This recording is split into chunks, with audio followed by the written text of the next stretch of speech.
আকাশের রুট ঠিক করুক, রুট ম্যাপ ঠিক করুক।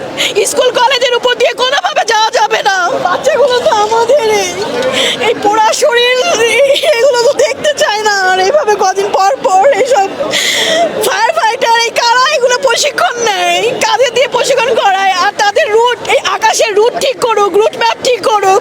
স্কুল কলেজের উপর দিয়ে কোনোভাবে যাওয়া যাবে না। কেন এরকম সিস্টেম? আমাদের সিস্টেমের অনেক সমস্যা আছে, অনেক ত্রুটি আছে। এই যেসব মায়ের বুক খালি হবে, এই এখন কেবল পুড়েছে, কিছুক্ষণ পরে এদের এই যে যন্ত্রণা, এই অপারেশনের পরে এক একজন লাইফ রিস্ক হবে, এদের পড়াশোনার ক্ষতি হলো, ফ্যামিলি থেকে এক একজন লস্ট হয়ে যাবে। এইগুলো দায়ভার কার? সবাই তো আমার না। এখন আমি জানি না, আমি জাস্ট আসছি, আমার বাচ্চা আছে পরে।